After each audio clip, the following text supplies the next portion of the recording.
Hi guys, நம்ம Tamil medium Mayur அகாடமியால் season 2ல் episode 15 தான் பார்க்க போகிறோம். வீடியோக்குள்ள பார்த்துமே வீடியோக்கு மறக்காமல் ஒரு லைக் பண்ணிவிடுங்க, ஹைப்பும் பண்ணிவிடுங்க. வாங்க வீடியோக்குள்ள போயிடலாம். அவ்வளவுதான். அந்த ஒன் ஃபார் ஆல் உடம்பு முழுக்க பரவ விடு. அப்புறம் அதை மெயின்டைன் பண்ணிட்டு அப்படியே நகரு. அப்புறம் அந்த ஃபெஸ்டிவல்ல இருந்தவனை விட முற்றிலும் மாறுபட்டவனா நீ உணர்வ. உன்னால அதை ஹேண்டில் பண்ண முடியுங்கிற நம்பிக்கை வருதா? உடம்புல பிளட் போகணும். நம்ம 3 நிமிஷத்துல இருந்து ஆரம்பிக்கலாம். ஓகே, நான் என்ன பண்ணணும்? இந்த 3 நிமிஷத்துக்குள்ள என்ன நீ ஸ்மாஷ் அடிக்க ட்ரை பண்ணணும்.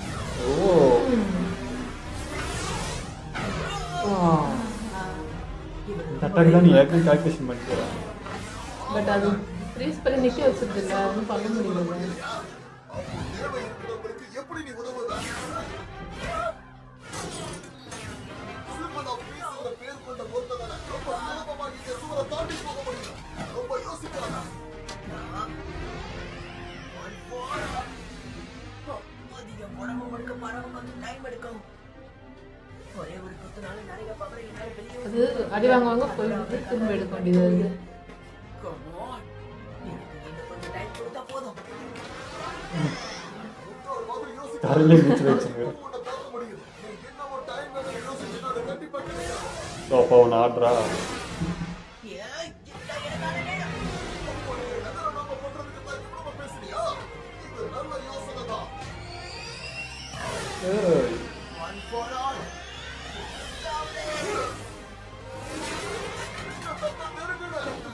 இப்ப பின்னாடி இருந்து வருவேன். இதை ஏற்கனவே போன முறையே என்கிட்ட ட்ரை பண்ணிட்ட தம்பி. அப்ப அந்த அடியுமே தாங்குற அளவுக்கு தாத்தா இருக்காங்க. இல்லை படவே இல்லை. ஒரு இல்ல பட்டுச்சுதான் சொல்றேன். பட்டாதானே வரைக்கும் விட மாட்டாருல்ல. மறுபடியும் வேலைக்கு போயிட்டாரு. பெஸ்ட்டில் மூவ் பண்ணுறாரு. ஆனால் பரவாயில்ல, உடம்பு எந்த டேமேஜும் ஆகலை. அதை தக்க வைக்கிறது ரொம்ப கஷ்டமா இருக்கு. இம்ப்ரூவ் தான். இன்னும் நான் நிறைய பிராக்டிஸ் பண்ணிருக்கேனா? நல்லா பண்ண. நீ நல்லா அனலைஸ் பண்ணதால தான் நான் கார்டு வைக்காத நேரத்தை கண்டுபிடிச்சு என்ன அட்டாக் பண்ண. சண்டை போறதுக்கான ஸ்ட்ராட்டஜியை யோசிச்சு பார்த்துட்டு நீ டைமை விட்டுட்ட. நேத்தை விட நீ இன்னைக்கு நல்லாவே மாறி இருக்க. இந்த ஒரு அட்டெம்ப்ட்லயே என்னால வித்தியாசத்தை காண முடியுது. ரொம்ப வருஷத்துக்கு அப்புறம் ஒரு அட்டாக்ல இருந்து தப்பிக்க நான் டாஷ் பண்ணிருக்கேன். இந்த பையன் ஒரு மிருகமா மாறதுக்கு வாய்ப்பு இருக்கு. சரி வா, ரெஸ்ட் எடுக்கலாம். டைம் இல்ல. நம்ம ட்ரெய்னிங் ஆரம்பிக்கலாம். ஓகே, அடுத்து என்ன பண்ணணும்னு சொல்லுங்க. ரொம்ப முக்கியமான விஷயம், காலையில இருந்து நம்ம 2 பேரும் சாப்பிடவே இல்ல. அட ஆமா, கரெக்ட் இல்ல? ஏன் நம்ம மறுபடியும் அந்த சாப்பாடை சூடு பண்ண கூடாது? கேச்சு போச்சு. நான் வேணா காரை வாங்கிட்டு வந்துட்டேன். இனி எனக்கு நிறைய பயிற்சி வேணும். ஆனா என் வெற்றி என் கண்ணுக்கு தெரியுது. ஒன் ஃபார் ஆல் ஃபுல் கவலை. இது மூலியமா மட்டும்தான் என்னால என் சக்தியை சொந்தமாக்க முடியும். பக்கத்தில் என்ன பண்ணுறாங்க?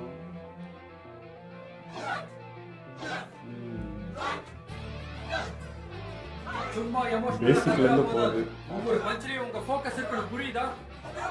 நீங்க தெரிஞ்சுக்க வேண்டிய ஒரு முக்கியமான விஷயம், நீங்க பிசிக்கல் ஸ்ட்ரென்த்தோட தான் போராடணும். இது பதபதன் இருக்கு. உங்க 2 பேருக்கும் ஒழுங்கா டீ கூட போட தெரியாது. இதா ட்ரெண்டிங்கா? காரி துப்புவா. அவங்க ஒழுங்கா வரவேற்கலனா அப்புறம் என்ன பண்றது? உங்களை அடிக்கிறது கூட ஒரு வகையில எனக்கு சந்தோஷம் தான், தெரியுமா? நீங்க ஹீரோவாக நினைச்சீங்கன்னா நீங்க யாரை காப்பாத்துறீங்களோ அவங்களுக்கு முதல்ல நிம்மதியை கொடுக்கணும். அதுக்கான திறமும் தலைவர். அதே போல உங்க பிசிக்கல் அப்பீரியன்ஸ், பேச்சு, பாவனைகள், முக்கியமா நம்மள அழகா பிரசன்ட் பண்ணிக்கிறதுன்றது ரொம்பவே முக்கியம். ஒரு ஹீரோ ஆகணும்னா இதெல்லாம் கட்டாயம் முக்கியம். சொன்னதை புரிஞ்சுதா? அடையாளமே தெரியல. ஆனால் அந்த ஹேர் ஸ்டைல் தான் அழகு.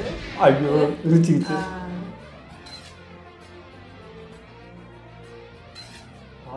இந்த போட்டோ ஷூட்டுக்கு பிறகு ரேடியோ ஷோல கெஸ்டா கூப்பிடுவாங்க. மேகசின்ல வந்து இன்டர்வியூ எடுப்பாங்க. நம்ம 2 பேரும் அவங்க அசிஸ்டன்ட்னு சொல்ல வரியா? ஒரு ஹீரோ ஆகணும்னா இதை செஞ்சுதான் ஆகணும். அதுல இருந்து நம்ம ஏதாவது கண்டிப்பா கத்துக்குவோம். ஆனா அதே சமயம் நம்ம ஏதோ ஒரு விஷயத்தை மிஸ் பண்ணுவோம். இங்க ஹீரோயின் தான் ஆவாங்க போல இருக்குது. வாய்ப்பு இருக்குல்ல? ஆனா நம்ம சொன்னா அவங்க ஏத்துக்க மாட்டாங்க. நம்ம ஸ்கூலா? திடீர்னு வந்துட்டு தயவு செஞ்சு ஏன்னா நீங்க தப்பா எடுத்துக்காதீங்க. உங்களை சந்திக்கிறதுல ரொம்ப சந்தோஷம் சுகாவர்ச்சி. சரி, முதல்ல என்ன கண்டுபிடிச்சேன்னு சொல்ல. யூஎஸ்ஜேவை அட்டாக் பண்ண வில்லன்ஸ்கள்ல நோமுங்கிற வில்லனை பத்தி தானே நீங்க என்கிட்ட தனிப்பட்ட முறையில விசாரிக்க சொல்லியிருந்தீங்க. அந்த பலசாலியை பத்தி தான் கேட்டேன். அந்த நோமுவோட டிஎன்ஏல நாங்க சில டெஸ்ட்களை பண்ணோம். என்னது, அவன் டிஎன்ஏ டெஸ்டா? ஆமா சார். நீங்க எனக்கு இந்த கேஸ்ல எந்தவித உதவியும் பண்ண வேணாம். ஆனா சில விஷயங்களை நான் சொல்லிடுறேன். நான் சொல்ல போற சில தகவல்கள் உங்களை கண்டிப்பா அந்த மாஸ்டர் மைண்ட் கிட்ட கொண்டு போறதுக்கு வாய்ப்பு இருக்கு. நாங்க நோமுவை இன்வெஸ்டிகேட் பண்ணதுக்கு பிறகு எங்களுக்கு தெரிஞ்சது என்னன்னா, அவனால பேச முடியாது. அவன் எங்களுக்கு எந்த ஒரு ரெஸ்பான்ஸும் பண்ணல. அதே போல அவனுக்கு என்ன ஆனாலும் சரி, அவனால தன்னை பத்தி யோசிக்கவே முடியாது. அப்புறம் அவனோட ஐடென்டிட்டி, கொலை பண்றது, கடத்துறதுன்னு சின்ன சின்ன தப்புகளை செஞ்சுட்டு இருந்த குற்றவாளி தான் அவன். இதை நம்மள எப்படி மாஸ்டர் மைண்ட் கிட்ட கொண்டு போய் விடுன்னு சொல்றீங்க? நான் சொல்றதை கொஞ்சம் நல்லா கவனிங்க சார். கிடைச்ச ரிப்போர்ட்ஸை வச்சு பார்த்தா குறைஞ்சபட்சம் வெவ்வேறு 4 பேரோட டிஎன்ஏ அவனோட டிஎன்ஏவோட இணைச்சு ஒரு பயங்கரமான மிருகமா மாத்தி அவனை செயல்பட வச்சிருக்காங்க. 4 பேரோட ஆராய்ச்சி தான் சேர்ந்த உடம்புல ஓடிக்கிட்டு இருக்கா. அவன் உண்மையிலேயே மனுஷன் தானா? ஏகப்பட்ட ட்ரக்ஸ் அப்புறம் ஏகப்பட்ட ட்ரைனிங்கால அவனோட உருவமே மொத்தமா மாறி இருக்க. சுருக்கமா சொல்லணும்னா ஒரே ஆள் பல பவர்ஸை வெளிப்படுத்துற மாதிரி அவனோட உடலமைப்பை மாத்தி வச்சிருக்காங்க. அவன் மூளையால எதையுமே ப்ராசஸ் பண்ண முடியாததுக்கு காரணம் அவனுக்கு கொடுத்த ப்ரெஷரா இருக்கும்னு நினைக்கிறேன். ஆனா அவனோட டிஎன்ஏவை வச்சு பார்க்கும்போது அவனுக்குள்ள ஒரே ஒரு பவர் தான் இருந்திருக்கணும். என்னதான் அவன் உடல்ல பல டிஎன்ஏக்களை இணைச்சிருந்தாலும் அது அவனுக்கு மல்டிபிள் பவர்ஸை கொடுக்க வாய்ப்பு இல்லை. ஸோ அது கண்டிப்பா வேற ஒருத்தரோட பாடியில தான் இன்டெகிரேட் ஆகிருக்கணும். பவர்ஸ் எல்லாருக்கும் ஒரே மாதிரி வேலை செய்யாது. ஆனா ஒரு வேலை மற்றவங்க மேல வெவ்வேறு பவர்ஸ் ஆப்ரேட் பண்ணக்கூடிய ஒருத்தங்க இருந்தா அதுக்கு வாய்ப்பே இல்லை. எத்தனை பேர் ஆராய்ச்சி evidence பண்ணியிருக்காங்க. பாருங்க. நான் என்ன சொல்ல வரேங்கிறது உங்களுக்கு நல்லா புரியும். அந்த உடம்பு தாங்கி இதை நானே உங்ககிட்ட தெரியப்படுத்தணும் தான் அவசரமா இங்க வந்தேன். அதான் அப்போ ஒரு ரொம்ப டெஸ்ட் பண்ணி தானே கண்டுபிடிக்கிறாங்கன்னு அர்த்தம். அதுக்கு வாய்ப்பே இல்லை. அதனால தான் மிடோரியா அவன் திரும்பவும் வந்துட்டானா?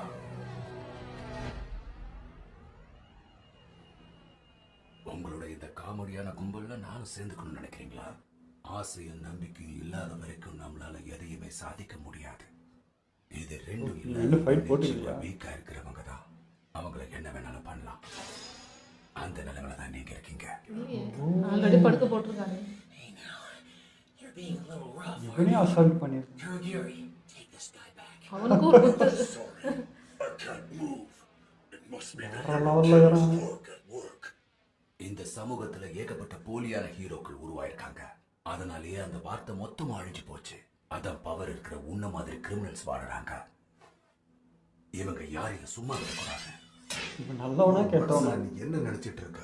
நீ இந்த கையை தொட்ட என்ன வை, நான் உன்னை சாகடிச்சிருவேன். நீ ஏற்கனவே நிறைய விஷயங்களை பேசிட்ட ஹீரோக்கு இல்ல. நம்பிக்கையா அந்த மாதிரி ஒரு வார்த்தை மனசுல இல்லவே இல்லை. ஒருவேளை ஆசை இருக்கான்னு சொன்னா கூட இருக்கு. அது கண்டிப்பா ஆள்மைட்ட கொன்றும். இவனை மாதிரி ஆளுங்களை தலையில தூக்கி வச்சு கொண்டாடுற இந்த சமூகத்தை மொத்தமா நசுக்கி சாகடிக்கணுங்கிற கோவம் எனக்குள்ள இருக்கு. போன முறை ஏற்பட்ட இன்ஜூரியிலிருந்து இப்பதான் நான் குணமாகி வெளியில வந்திருக்கேன். ஆனா இப்போ இது வந்திருக்கு. கத்தியோட விளையாடக்கூடாதுன்னு சொன்னா புரியாத உனக்கு. ஏன்னா எங்க இடத்துல பொண்ணை சரி பண்ற யாரையும் வச்சிருக்க மாட்டோம். எனக்கு உன்னோட நேச்சர் இப்பதான் புரியுது. எங்க இலக்கு உன்னோடதுல இருந்து முற்றிலும் மாறுபடுது. கண்டிப்பா இத நாங்க ஒத்துக்கவே மாட்டோம். நிகழ்காலத்தை நாசம் பண்றது மட்டும்தான் எங்க ஒரே குறிக்கோள். அதனால தயவு செஞ்சு ஒரேடியா இங்க இருந்து கிளம்பிடுங்க. என்னதான் நீங்க ரொம்ப வெறுக்கிறீங்கல்ல. உன் உண்மையான நோக்கத்தை நான் சோதனை பண்ணேன். சாக போறவங்க தான் தங்களோட பயத்தை வெளியே காட்டுவாங்க. அதே போல அவங்களோட ஆசைகளும் வெளிப்படும். ஏன்னா அவங்க நம்பிக்கை கொஞ்சம் கொஞ்சமா துளிர்விடும். அது கடைசியில எப்படி போய் முடியுன்றதை நான் பார்க்க விரும்புறேன். எனக்கு தெரிஞ்சவங்க எல்லாரையும் கொன்னதுக்கு அப்புறம் என்ன ஆகுதுன்றதை நான் கண்டிப்பா பார்க்கறேன். என்கிட்ட இருந்து உங்களால தப்பிக்க முடியும்னு நினைக்கிறீங்களா? என்னால நகர முடியல. குரோகிரி, இவ்வளவு பைத்தியமா இருக்கிற ஒருத்தர் என்னுடைய கூட்டத்துல சேரணுங்கிற அவசியம் எனக்கு கிடையாது. தயவு செஞ்சு இன்னும் கொஞ்சம் யோசிங்க. நம்ம கூட இணைஞ்சோன்னா நிச்சயமா இவன் நமக்கு ரொம்ப உதவியா இருப்பான். கொஞ்சம் பேரம் பேசுனது வேலை செய்யுதுன்னு நினைக்கிறான். என்னோட வேலை வீத்தோடு முடிஞ்சது. என்னை இப்போ ஓசுக்கு கூட்டிட்டு போக. நாங்க இன்னும் நிறைய போலியான ஹீரோக்களை சாகடிக்க வேண்டியிருக்கிறேன். ரெண்டு பக்கம்லாம் வேற மாதிரி வராங்க. இந்த மொத்த ஊரும் பரபரப்பா இருக்கிற பட்சத்துல வில்லன்கால வெளில வரவே முடியாது இல்லையா? ஓ கண்டிப்பா வர முடியாது. ஹீரோ கில்லர் ஸ்டெயின், உன்னை பத்தின இன்ஃபர்மேஷனை கலெக்ட் பண்ண உடனே தெரிஞ்சிடுச்சு. இது வரைக்கும் நீ வெளியில வந்த அந்த 7 இடங்கள்லயும் குறைஞ்சபட்சம் 4 ஹீரோஸையாவது நீ காயப்படுத்திடுவ. இதெல்லாம் உண்மையா கட்டுக்கதையான கூட தெரியல, ஆனா ஏதோ ஒரு பாதையை குறிக்குதுன்னு மட்டும் தெரியுது. இந்த ஹோசோல அட்டாக் பண்ண ஒரே நபர் டென்சை மட்டும் தான். என்ன தயவு செஞ்சு மன்னிச்சிட, நான் தோத்துட்டேன்னு ஒத்துக்கிறேன். அப்படின்னா அவன் மறுபடியும் இந்த ஊருக்கு வர்றதுக்கான சாத்தியக்கூறுகள் நிறைய இருக்கு. உள்ளவா, என் 2 கையாலேயே உன்னை புதைக்கிறேன்.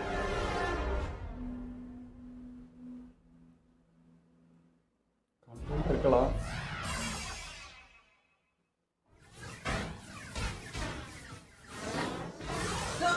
இந்த பாசிட்டிவ் எப்படியா தக்க வச்சு அட்டாக் பண்ண போறேன்.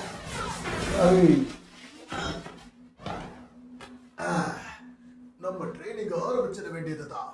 நீ இதே டாக்டிக்ஸோட மோதிக்கிட்டு இருந்தீன்னா நீ வேற எதையாவது தான் கத்துக்க வேண்டியது இருக்கும். புரியுதா? நான் உங்க கூட போட்டி போடதான் ட்ரை பண்றேன், வேற ஒண்ணு கிடையாது. தயவு செஞ்சு சண்டை போடலாம் வாங்க. வேண்டாம், இதோட எல்லாம் முடிஞ்சது. உன்னோட காஸ்டியூமுக்கு நீ மாறு தங்கம். ஃபேஸ் 2 ஆரம்பமாக போகுது. எல்லாத்துக்கும் தயாராரு. நாம போய் சண்டை போட போறோம். என்ன அவ்வளவு அசால்ட்டாவா? நீ என் கூட மட்டுமே சண்டை போட்டுட்டு இருக்கிறது பெரிய பிரச்சனை ஆயிடும். அதனால உனக்கு நேர் எதிர நம்ம கூட போய் சண்டை போட. வெவ்வேறு விதமான வில்லன் சிச்சுவேஷன் வரும்போது எப்படி சமாளிக்கணுங்கிறத கத்துப்ப. இது இன்டர்ன்ஷிப்ங்கிறதுனால இதை பார்த்து ஆச்சரியப்படுறதுல எந்த ஒரு பிரச்சனையும் கிடையாது. நீங்க சொல்ற எல்லாமே எனக்கு தெரியும். ஆனா என்ன ரெடி பண்ணிக்க எனக்கு இன்னும் கொஞ்சம் டைம் தேவைப்படுது. நீ ஏற்கனவே உண்மையான வில்லன்ஸ் கூட சண்டை போட்டதால கேள்விப்பட்டேன். இருந்தாலும் சொல்றேன், நாம பெருசா ஒண்ணு சண்டைக்கு போக போறது இல்ல. இப்போ இந்த ஊரை நம்ம சும்மா சுத்தி பார்க்க தான் போறோம். இந்த ஏரியாவோட பாப்புலேஷன் கம்மியா இருக்கிறதுனால கிரைம் ரேட்டும் கம்மியா இருக்கு. அர்பன் ஏரியாஸ்ல ஏகப்பட்ட குற்றங்கள் நடக்குங்கிறதுனால தான் அங்க ஏகப்பட்ட ஹீரோ ஏஜென்சிஸ் இருக்கு. பாப்புலேஷன் அதிகமாச்சுன்னா பிரச்சனைகளும் அதிகமாகும். ஷிபுயாவை சுத்தி சின்ன சின்ன நிறைய சண்டைகள் நடக்கிறத உன்னால கண்கூட பார்க்க முடியும். ஷிபுயாவை சுத்தியா? அப்படின்னா நம்ம அங்க போக போறோமா? ஆனா என்னால இந்த காஸ்டியூம் அங்க போட முடியுமான்னு தெரியல.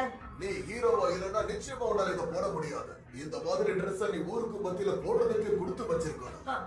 ஒரு நிமிஷம், நாம அந்த ஊருக்கு இப்ப புல்லட் ட்ரெயின்லயே போக போறோம். ஆமா, நாங்க ஹோசுவை கடந்துதான் போவோம். அந்த இடம் எப்படி இருக்கான்னு தெரியல. அப்புறமா அவன்கிட்ட பேசணும். இன்னைக்கு நாங்க தான் கியோட்டோவை பாதுகாக்கணும். இந்த விஷயம் ரொம்பவே மோசமா இருக்குல்ல? இல்ல, அது கேட்க நல்லா இருக்கு. ஹே, இது கேட்கவே கொஞ்சம் கஷ்டமா தான் இருக்கு. இருந்தாலும் நீ அந்த ஹீரோ கில்லரை தேடி தானே இங்க வந்திருக்க. கண்டுபிடிச்சிட்டா? அது உனக்கு ஏஜென்சிக்கு அது ஏன் வந்ததுன்னு எனக்கு இப்போ வரைக்கும் சத்தியமா தெரியல. நீ தப்பா எடுத்துக்காத, நீ கண்டுபிடிச்சதே பெரிய விஷயம். ஆனா தனிப்பட்ட முறையில நீ யாரையும் பழி வாங்க கூடாது. ஹீரோஸ் ஆன நமக்கு யாரையும் தண்டிக்கவோ இல்ல அரெஸ்ட் பண்ணவோ உரிமை கிடையாது. பவர்ஸ்க்கு இருக்கிற ரூல்ஸ் படி தான் நமக்கு அதை பயன்படுத்த அனுமதி கொடுக்கப்பட்டிருக்கு. அதனால அந்த ரீசன் எவ்வளவு முக்கியமானதா இருந்தாலும் சரி, ஒரு ஹீரோ தனக்காக அவனோட பவரை யூஸ் பண்ணிக்க கூடாது. ஒரு ப்ரோ தன்னோட சுயநலத்துக்காக அவனோட பவரை யூஸ் பண்ணா அதுதான் இருக்கிறதுலே பெரிய குற்றமா இருக்கும். சத்தியமா நீ கேட்டுட்டு இருக்கிற ஹீரோ கில்லர் குற்றவாளி இல்ல அப்படின்னு நான் சொல்ல வரல. சத்தியமா நீ என் கணக்கு ரொம்ப நேர்மையானவனா தெரியல. தயவு செஞ்சு உன் கோல் என்னமோ அதை மட்டும் ஃபோக்கஸ் பண்ணு. புரியுது சார், ரொம்ப நல்லது. நல்ல வேலை, புரிஞ்சுது. இப்போ நம்ம கிளம்பலாமா? இருந்தாலும் மாறியே. இப்ப நான் என்ன பண்றது? நான் பழி வாங்காம விட்டுட்டேன்னா என் மனசுல வெறி இன்னும் அதிகமாகும். கணக்குன்னு பண்ணாம மக்களுக்காக அப்படி பண்ணிட்டு போயிடலாம். அவன் தன்னை இம்ப்ரூவ் பண்றதுல ஃபோக்கஸ் பண்ணலாம். இதுலயே இருந்தா ரொம்ப நான் நினைச்சதை விட இந்த ஊர் பார்க்கிறதுக்கு ரொம்ப அழகா இருக்கு. சரி, இப்போ நீங்க என்ன பண்ண போறீங்க? நான் இந்த ஊரை சீரமைக்க போறேன். அப்படி சீரமைக்கிறதுக்கு நிறைய ரத்த சிந்த வேண்டி இருக்கும். உங்ககிட்ட ஒரு குறிக்கோள் இருக்கு, அதுக்கான டெடிகேஷன் மெய்சில் இருக்க வைக்குது. ஒரு வழியா இப்போ அது புரிஞ்சுக்கிட்டீங்களே. என்ன இப்படி காயப்படுத்துறதுல அப்படி என்ன சந்தோஷம்? இந்த ஹீரோன்ற வார்த்தை பெரிய பெரிய விஷயங்களை சாதிக்கிறவங்களுக்கு கொடுக்கிற பட்டம். இந்த ஊர்ல இருக்கிறவங்க எல்லாம் உண்மையான ஹீரோக்களே கிடையாது. அவங்களுக்கு தான் பணமும் புகழும் மட்டும்தான் முக்கியம். இந்த உலகம் தன்னோட தவறுகளை உணராத வரைக்கும் நான் என்னோட வேலைகளை தொடர்ந்து அவர் பேசுறதெல்லாம் கேட்கும் போது ரொம்ப அறிவாளித்தனமா தெரியுது. ஆனா இப்படி ஒரு சின்ன ஊர்ல தான் அவருடைய நேரத்தை கழிக்க போறாருன்னு நினைச்சா என் கண்ணே கலங்குது. தயவு செஞ்சு அவர் இப்படி கிண்டல் பண்றதை நிறுத்து.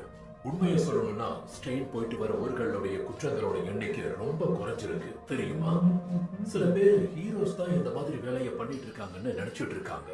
அப்படி நினைச்சாலும் பரவாயில்லன்னு அவர் இந்த மாதிரி பண்ணிட்டு இருக்காரு. இதை கேட்கும் போதே நல்லா இருக்கு. அப்போ ஹீரோஸ் எல்லாருமே சம்பாதிக்கிறதுக்காகத்தான் உதவி பண்றாங்களா? அப்படின்னா ஹீரோ கில்லர் எல்லாருமே ஹீரோ பிரீடர்னு சொல்லலாமே இல்ல? எனக்கு இது சலிப்பா இருக்கு. கண்டிப்பா இது வேலைக்காகாத. பேசிக்கா இதை என்னால ஒத்துக்க முடியல. முக்கியமா இவர் என்ன வெறுப்பேத்திட்டு இருக்காரு. ஹீரோகிரி நாம்ஸ் வெளியில கொண்டு வா. என்ன குத்தி போடுறது மூலமா முன்னாடி இருந்து தப்பிக்க முடியுமா? நிறைய பேர் அப்போ இந்த மாதிரி அந்த ஸ்டேஜ் சொன்னேன் நிறைய பேர் ஆரம்பிச்சு ஆட்டம் பாயிலாம் 4 பேரா. முதல்ல உன்னுடைய மான மரியாதை எல்லாத்தையும் சிதைக்கிற. என்ன சொல்றீங்க பிக் பேட் ஹீரோ கில்லர்? சுத்தம் ஒத்தனை அப்படி. அதாவது நைட் டைம்ல தான் நம்ம அங்க போய் சேருவோம்னு சொல்றீங்களே, உங்களுக்கு பிரச்சனை இல்லையா? அதுக்காகத்தான் இதை நான் புக்கே பண்ணேன். அங்க நிறைய ஸ்கிமிசிஸ் கிடைக்கும். அதை சாப்பிட்டுட்டு ஜாலியா என்ஜாய் பண்ணேன். உங்களுக்கு வேணா அது ஜாலியா இருக்கலாம், ஆனா அங்க போனா நான் காலி ஆயிடுவேன். இந்த காலத்து பசங்க எல்லாருமே எப்பவுமே போன்ல தான் மூழ்கி கிடக்குறீங்க. கட்டுதான் தட்டா. அவன் மெசேஜ் பார்த்துருக்கான், நான் ரிப்ளை பண்ணவே இல்லை. எப்பவுமே ஒரு மெசேஜை பார்த்து 3 நிமிஷத்துக்குள்ள அவன் ரிப்ளை பண்ணிடுவானே, ஆனா ஏன் பண்ணல? நாமளும் அவனோட ஸ்டேஷன் கிட்ட நெருங்கியாச்சு. தயவு செஞ்சு உனக்கு ஏதாவது சொல்லணும்னு தோணுச்சுன்னா எங்க கிட்ட சொல்லிடு. நாங்க உன் ஃப்ரெண்ட்ஸ் தானே. ஆமா, ஏய் நீ இதை கவனிச்சியா? இப்பதான் ஒரு பில்டிங் அங்க வெடிச்சது. என்ன பிரச்சனை? ஏதாவது விபத்தா இருக்குமோ? தங்கள் இரு கையில் அமரவும் அவங்க பண்றதுதான்.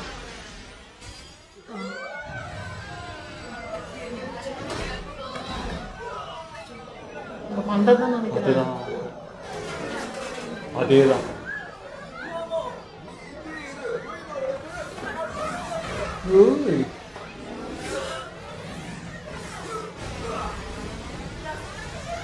ஈஸியா அட்டாக் பண்றாரு. போனோம் வாய்ப்பே இல்லை. இங்க என்ன நடந்துகிட்டு இருக்கு? எல்லா பக்கமும் அட்டாக் பண்றாங்க. பார்க்கவே இது கண்கொள்ளா காட்சியா இருக்கு. என்ன சொல்லுங்க? வில்லேஜ் வந்துட்டாங்க. கவலைப்படாதீங்க, அவங்க எல்லாரையும் நாங்க பார்த்துக்கிறோம். என் கூடயே வா, சீக்கிரம் வா. ஒரு வேலை இல்ல, அவன் கிடையாது. அவன் இப்படி அப்பட்டமா கொலை பண்ண மாட்டான். பரவாயில்ல, அவனை புரிய வச்சுக்கிறேன்.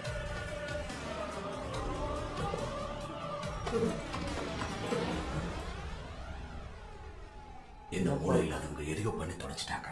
இதுல இவ்வளவு சத்தம் வேற. இவங்க எல்லாரையும் எப்படியாவது ஒரே நாள் முடிச்சு காட்டணும். குறிப்பா இந்த நோமஸ். இதுக்கப்புறம் எனக்கு முக்கியமான வேலைகள் இருக்கு. நீ என்ன நினைச்சாலும் எங்க எதுவும் பண்ண முடியாத. நாங்க ஒண்ணு அழிச்சிருவோம். உன்னை நீயே ஹீரோன்னு சொல்லிக்கிறல்ல, என்கிட்ட நீ இவ்வளவு திமிரா பேசிக்கவே கூடாது. கரெக்டா வந்தோம்.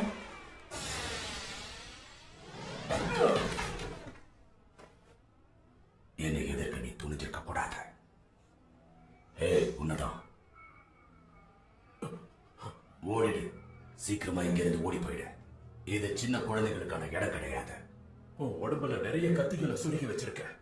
உன் தலைப்பாகையும் சிவப்பு நிறத்துல இருக்கு. நீ தானே அந்த ஹீரோ கில்லர் ஸ்ட்ரெயின்? சொல்லு, கேக்குறல்ல? நான் உன்னதான் தேடிட்டு இருந்தேன். நீ இவ்வளவு சீக்கிரம் என்கிட்ட மாட்டுவேன்னு நான் நினைச்சு பார்க்கல. இது நீ இல்ல. நான் வந்து உன் கண்ணுல பழி வாங்குற உணர்வு நிறைய தெரியுது. அடுத்த முறை பேசும்போது யோசனை பண்ணி பேசு. தேவைப்பட்ட உன் வயசுல இருக்கிறவங்களையும் என் டார்கெட்டா என்னால மாத்திக்க முடியும். அப்படின்னா நான் உனக்கு ஒரு ஆளே இல்லைன்னு சொல்ல வரையா? கிரிமினல். நீ தாக்கின வீரம் நிறைஞ்ச ஹீரோவோட தம்பி தான் நான். யாருக்கும் கிடைக்காத ஒரு அற்புதமான அண்ணாவன். இதுக்கு மேல அவனால முடியாதுங்கிறதால அவன் இடத்தை நிரப்ப நான் வந்திருக்கேன். எனக்காக என்னோட பேரை நீ எடுத்துக்கிறியா? கண்டிப்பா நீ சாகிற வரைக்கும் என் பேரை மறக்காத மாதிரி செய்ய போறேன். கண்டிப்பா நான் உன்னை தோக்கடிப்பேன். இது நான் எடுக்கிற சபதம். சொன்னதை முடிச்சா செஞ்சு காட்டேன், இல்ல செத்து போ. எபிசோடுமே நல்லா தாங்க இருந்தது. ஆனால் லீட் அவனை நினைக்கிறப்ப தான் ரொம்ப கவலையாக இருக்குது. ஏன் அப்படின்றது அந்த வலி புரியுது தான். அண்ணனுக்கு இது பண்ணியிருக்கான், அதனால ஒரு பெயின் இருக்கும், அதெல்லாம் ஓகே தான். பட் வந்து இது நீ கிடையாது. நீ ரூலு இந்த இது வந்துட்டு ப்ராப்பராக யோசிக்கக்கூடிய ஒரு ஆள். நீ அவ்வளோ மெச்சூரான ஆள் வந்து நீயே தசை திரும்பிட்ட அப்படின்னா அது எப்படி? அவரும் சொல்லிட்டாரு ஹீரோக்கான தகுதி இது இல்லை, நீ உன்னோட பர்சனல் இதுக்காக போனீன்னா அந்த இதுலேயே இல்லைல்ல, இது ஹீரோ இதுவே கிடையாது அப்படின்னு சொல்லி அவனும் சொன்னார். அது அவனுக்கும் நல்லாவே தெரியும். தெரிஞ்சுமே அந்த பாதம் மாறி போகிறது வந்து எனக்கு ஒரு மாதிரி தான் இல்லை, அது அந்த பாசத்தில் தான். இல்லை நானுமே வந்து ஃபஸ்ட்டு பார்க்கும்போது பழிவாங்க போகும்போது அந்த ஹீரோ தானே அவன் இது பண்ணக்கூடாதுன்னு நான் பார்க்குறேன். எங்களுக்கும் அது தோணலை அந்த டைம். இப்போ இவர் சொல்லும் போதெல்லாம் ஆமாம் இல்லை ஹீரோ இல்லை, இவன் இது பண்ணக்கூடாது, பர்சனலாக எதையும் எடுத்துகிட்டு போகக்கூடாது அப்படின்ட்டு. அது இல்லாமல் அவன் சும்மா இருக்க போகிறதில்ல, ஏதாவது பிரச்சனை பண்ணுறதுக்கு வந்துட்டே தான் இருக்க போகிறான். ஸோ அப்போ அட்டாக் பண்ண பிரச்சனை இல்லை. ஏன்னா உனக்கு மோட்டிவ் வந்து அட்டாக் பண்ணுறதுனா அதுக்கான சான்ஸ் நிறைய கிடச்சிட்டே தான் இருக்க போகுது. ஏன்னா அவன் எல்லாத்தையும் அழிக்கிறதுக்கு வந்துட்டு தான் இருக்க போகிறான். ஸோ அதில் ஃபைட் பண்ணி கூட அவனை இது பண்ணிக்கலாம். ஸோ பார்க்கலாம் அவர் எப்படி. ஆனாலும் அவர் ஃபீலிங்ஸ் ஒன்று புரியுது தான். பட் அதை விட்டுட்டு பண்ணால் நல்லா தான் இருக்கும். இல்லை, கோவம் கண்ணை மறைக்குதுன்றது தான் என்னுடைய தாட்டாக இருக்குது. ஏன்னா இது இப்போ நீ இப்போ கரெக்டாக போனோம் அப்படின்னா நீ ஒன்று இம்ப்ரூவ் பண்ணிக்கிறது தான் ஃபோக்கஸ் பண்ணியிருப்ப. அது ஒன்று தான். இப்போ அண்ணனே உன்னுடைய இதுக்கு அவர் எங்கேயோ இருக்கார், அவரே இப்போ பெட்டில் படுத்திருக்காரு அப்படின்னா நம்ம போனாலும் அதே நிலமை தான். இப்போ நீ அடிபட்டுப்பட்டா இன்னும் அவர் வருத்தம் தான் படுவார் இல்லையா? ஸோ நம்ம இன்னும் இம்ப்ரூவ் பண்ணிக்கிட்டு நம்ம போய் அதை நிற்கணுன்றதா காண்போம். அதுதான் ஒரு ஹீரோவோட மைண்ட் செட். நீ வந்து இப்போயே நான் போய் டேரெக்டாக நின்றுவேன் அப்படின்றது வந்து அது கரெக்டான பாதையாகவும் தெரியல, அது கரெக்டான ஐடியாவும் தெரியல. இவ்வளோ தெளிவாக இருக்க நீயே இப்படி இருக்க அப்படின்னா எப்படின்றது. அந்த பாசத்தில் கொஞ்சம் அது தடுமாறிட்டான். புரிஞ்சிடும்னு நினைக்கிறேன். போக போக இந்த அடி வாங்கும் போதோ இல்லை ரியலைஸ் பண்ணுவான்னு தான் தோணுது. அதேமாதிரி அந்த ஹீரோ கில்லர் அவனும் பார்க்கறதுக்கு அவன் என்ன இதுவில் வைக்கிறதே தெரியல. இப்போ கெட்டவனா நல்லவனா என்ன இதுன்றதே எனக்கு புரியல. அவன் நடுவில் ஒரு விஷயம் சொன்னான், பொய்யான ஹீரோஸை நான் அழிப்பேன் அப்படின்னா.